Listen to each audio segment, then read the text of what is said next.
कल ही मेरे पास एक मैसेज आया कि भाई मैं फ्रेंड जोन हो चुका हूं, तो इससे बाहर कैसे हैं। एंड ये उस लड़के का ही प्रॉब्लम नहीं, मोस्ट ऑफ द लोगों का केसेस है कि वो फ्रेंड जोन हो जाते हैं जिस लड़की को वो लाइक करते हैं। बिकॉज तुम करते हो गांडू वाली हरकतें, तुम मादरचोद बन जाते हो, लड़की के सामने अपनी सेल्फ रिस्पेक्ट खो देते हो, हमेशा उस लड़की के लिए तुम अवेलेबल रहते हो जैसे सिर्फ वही लड़की है दुनिया में, और लड़कियां तुम्हें दिखते ही नहीं। तुम अपने सगे दोस्तों को छोड़ देते हो सिर्फ उस लड़की के लिए। एंड होता क्या है, एट द एंड वो तुम्हारी गांड पे लात मार के चली जाती है, और तुमने अपना इंटेंशन शुरू में क्लियर नहीं करा। यार जब भी तुम्हें कोई लड़की पसंद आती है, मोस्ट ऑफ द लड़के यही करते हैं, और उस मादरचोद ने भी यही करा, वो चले जाते हैं दोस्ती में। दोस्ती में कैसे कि यार कुछ पहले मैं दोस्ती करूंगा, देन उसके बाद में जब अच्छी खासी बातचीत हो जाएगी उसके बाद मैं अपना पॉइंट रखूंगा, एंड वो कभी पॉइंट आता ही नहीं है। आप देखते होंगे अपने स्कूल कॉलेज में कुछ लड़की लड़के साथ रहते हैं, या लड़कियों को पसंद है लड़कों का साथ रखना, बट क्या वो उनके बॉयफ्रेंड है? नहीं, वो उनके सिर्फ एज अ फ्रेंड है। एंड तुम भी वही फ्रेंड बन जाते हो फ्रेंड जोन होके। तुम सोचते हो मैं उसके साथ रोज बात करूंगा, उसके साथ रोज घूमूंगा, स्कूल में जितना ज्यादा मैं इंटरेक्शन बढ़ाऊंगा, उससे उल्टा हो जाता है। उससे होता है कि तुम वो इंटरेक्शन जो अपने अंदर की मिस्ट्री है वो खोते जाते हो।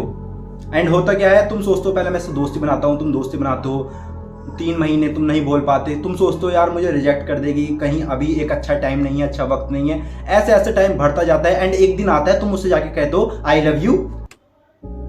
अब लड़की भी शौक में, भाई मैंने तो कभी सोचा नहीं था, मैंने तो ये दोस्त माना था। वो कहती है यार तू कोई स्पेशल बंदा थोड़ी है, जैसे मेरा हर्ष दोस्त है, राहुल दोस्त है, विनय दोस्त है, तू भी मेरा दोस्त है, तू स्पेशल क्यों है? एंड वो लड़का सोचता है भाई मैं तो स्पेशल हूं। नहीं भाई, उसकी नजरिए में तू और जो अलग लड़के हैं वो सब एक ही कैटेगरी में आ रहे हैं। बिकॉज तू उसके ऐसा साथ घूम रहा है बिल्कुल दोस्त बन के, हाथ में हाथ डाल के, तो उसे क्या समझ में आएगा? उसे तुझ में क्या डिफरेंशिएट नजर आएगा दूसरे से? एक बार मुझे सोच के बता दे कि हाँ भाई मैं ये डिफरेंशिएट क्रिएट कर पा रहा हूं। That's why you friend zone मेरा भाई। सो अब पॉइंट आता है तुम लोगों को बाहर कैसे आना है। अगर तुम एक फ्रेंड जोन में हो, उससे बाहर कैसे आना है? फर्स्ट थिंग फर्स्ट, हमेशा अपना इंटेंशन क्लियर रखो।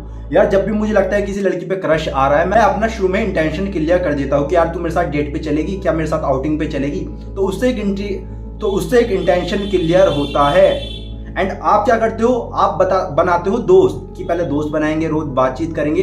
तो यार वो जो एक स्पार्क है, वो स्पार्क तुम खत्म कर देते हो, तुम बन जाते हो चूतिया, तुम भी उस ग्रुप का हिस्सा हो जाते हो फ्रेंड जोन वाले का। एंड कुछ लड़के ऐसा आते हैं मैस्कुलिन बन के, जो हाल चाल पूछते हैं, सिर्फ काम के टाइम पे बात करते हैं, एंड वो एक्चुअली डेट भी कर पाते हैं उन लड़कियों को। सो बी दैट मैन। अब कुछ लोग ऐसे बोलेंगे कि भाई यार ऐसा थोड़ी होता है कि पहली बार में जाके लड़कियों को बोल देंगे। यार भाई बोलना पड़ता है। बिकॉज यार मेरी एक बात याद रखना, अगर लड़की तुम्हें पसंद नहीं करती, वो तुम्हें फ्रेंड जोन करने की पूरी कोशिश करेगी।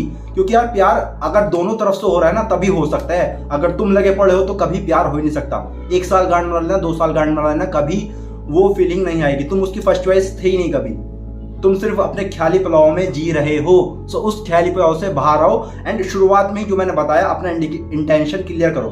कुछ मेरे प्यारे भाई लोग ऐसे समझते हैं कोई लड़की अच्छे से बात कर रही है, प्यार से बात कर रही है, जो काम तुम बोल रहे हो वो कर रही है, तो तुम उसे प्यार समझ बैठते हो। तो ऐसा नहीं है। तुम ये देखना, वो दिन में 10 लड़कों से मिल रही है, वो 10 से कैसे बात करती है, सेम बात करती है। क्योंकि यार उनके नेचर में ही ऐसी बात है। जब कोई सी लड़की को किसी लड़के को पसंद करना होता है, उसका इंटेंशन क्लियर होता है।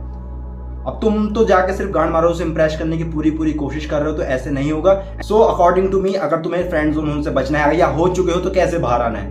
सबसे पहले अपने काम से काम रखो। अगर तुम्हें कोई लड़की पसंद आती है, शुरुआत में जाके इंटेंशन क्लियर करो। दूसरी बात, अगर तुम्हें इससे निकलना है तो जितना तुम जो बातचीत करते हो, हर बात अपनी तरफ से इनिशिएट करते हो, उस इनिशिएशन को करना कम कर दो। हर बात नहीं है जरूरत कि तुम्हें जाके उस लड़की से बात करनी है, और भी लड़कियां हैं यार, और भी दोस्तों से जाके बात करो। हर बार तुम बात इनिशिएट नहीं करोगे। जब भी तुम्हें तीसरी बात, जब भी तुम्हें सामने से मिलती है, ट्राई टू इग्नोर हर। उसे लगना चाहिए यार कुछ तो अब मेरी लाइफ में मिसिंग है, तभी वो तुमसे आके बात करेगी कि हुआ क्या। And you have to clear the things up. And आखिरी चीज मैं आपको ये बता देता हूं, अगर चीजें क्लियर नहीं होती है तो उससे एक बार जाके इंटेंशन अपना क्लियर करो, बताओ। एंड अगर चीजें नहीं होती तो मूव ऑन कर जाओ, यही कह रहा हूं मैं। एंड शुरुआत में अगर तुम किसी लड़की से तुम्हें क्रश आता है, जो चीज मैंने आपको बताई है, इंटेंशन अपना क्लियर रखना है शुरू में ही। एंड बाहर आने के लिए मैंने आपको चीजें बता दी है, ट्राई टू इग्नोर हर, बातचीत कम करो, जो अपने रेगुलर चीज थी वो कम करो, एंड अपने आप को बिल्ड करने पे ध्यान दो। दुनिया में बहुत लड़की आएंगी, सब आपकी होंगी। If you like my channel, subscribe.